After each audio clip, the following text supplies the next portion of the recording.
Welcome back mga ka-arko. Ito naman tayong muli. Ito tayo sa Malaysia.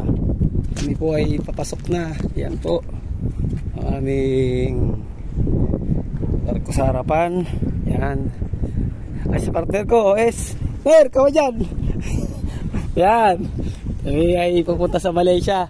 Naghihintay kami ng SIM card. As partner, si Clifford. Ay, ang aming future OSAB, someday maging third mate, chief mate, captain.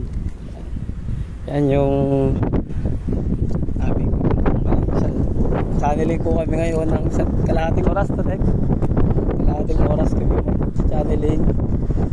Susunod sila na yung driver, dalawang to. Yan, driver na sunod. Ito pa siya, driver matangkad oh. Hindi na yoko-yoko yan. Magaling doon, nakitanaw lang. Yes, chief mate, pauwi na. Ito talaga yung pauwi na. Relax na lang. Chat na lang. Yan, nakaka-arko. Ito yung buhay namin. Kanina, naglimas kami kasi umulan na yan. Napakadaming tubig niya kanina ito. Yan, napakadami po kanina nito.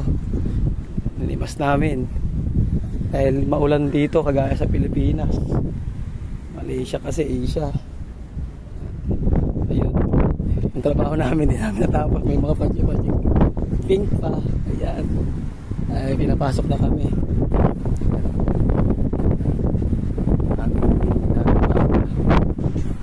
Ayan po yung aming puerto. Medyo malayo pa. Mga ka-arko. Ayan. Siguro nakadikit na kami. May nasakay na ay mag-check ng barko namin. Ito namang barko namin eh. Pag-check nila eh. Napakaganda nito. Napakalinis kaya hindi na kami basta-basta mabibigyan ng note na hindi maganda.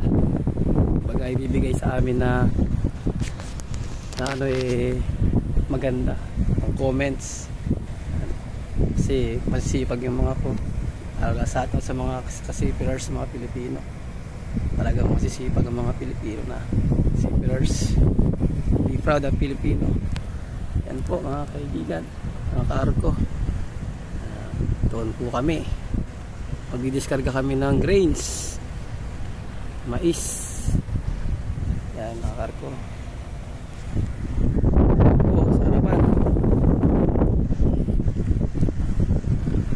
God is good all the time. Napakaganda ng create ng Panginoon. Okay po, hanggang sa muli.